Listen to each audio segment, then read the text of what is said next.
শেখ হাসিনা অথবা আওয়ামী সরকার যুগে যুগে উদ্দেশ্য প্রণোদিতভাবে ক্ষমতা হারানোর ভয় কিংবা তাদের ক্ষমতা টিকিয়ে রাখার জন্য বিভিন্ন সময় বিভিন্ন গণহত্যা কিংবা জেনোসাইড করেছিল।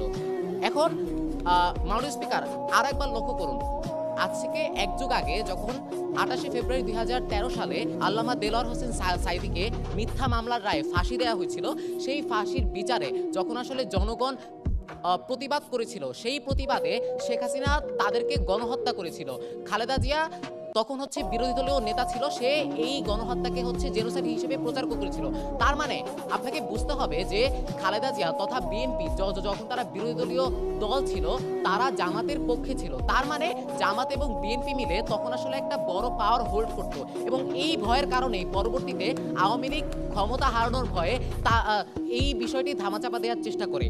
দ্বিতীয়ত, যুগে যুগে আওয়ামী সরকার অনেকবার চেষ্টা করে তাদেরকে যারা আসলে তাদের বিপক্ষে ভয়েস রেজ করে বা তাদের বিপক্ষে কথা বলে, সেই মানুষগুলোকে মেরে ফেলার, সেই মানুষগুলোকে তারা গণহত্যার মাধ্যমে আটকে দিতে চায়। আরো একটা জিনিস লক্ষ্য করুন, হত্যাকাণ্ড করা হয়েছিল আপনার ক্ষমতা হারানোর ভয়ে, কিন্তু পরবর্তীতে আপনার হত্যাকাণ্ড নিয়ে যেই সব জিনিসগুলো প্রচার করা হয়, ওই জিনিসগুলো প্রচার করা হয়েছে এই হত্যাকাণ্ডকে বৈধতা দেবার জন্য।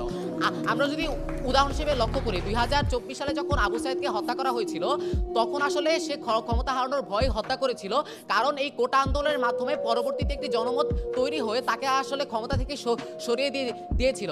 কিন্তু শেখ হাসিনা পরবর্তীতে আসলে কি প্রচার করেছিল?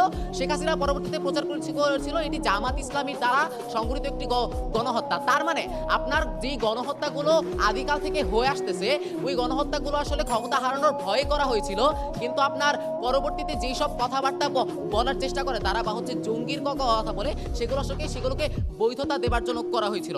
এখন আপনার একটা জিনিস বোঝা খুব বেশি গুরুত্বপূর্ণ, কেন আসলে হেফাজতে ইসলাম ওই সময়টাতে রাজনৈতিক পটভূমিতে খুব বেশি গুরুত্বপূর্ণ একটি জায়গা দখল করেছিল।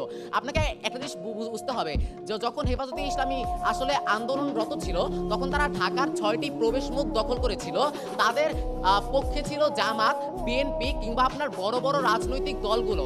আওয়ামী লীগ তখন আসলে এই সংখ্যাটাই করেছিল, যদি তারা এই 3-4টা বড় বড় রাজনৈতিক দল যদি একত্রিত হয়ে যায়, তাহলে এটা আমার জন্য ভবিষ্যতে বিপদ।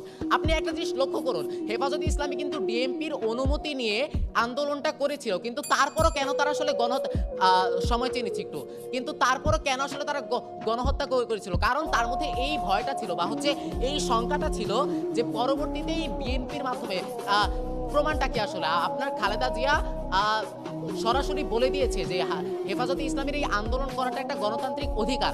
আপনার বিএনপি ছিল, জামাত ছিল এবং হেফাজতে ইসলামীর আপনার হাজার হাজার তরুণ ছিল যারা আসলে জান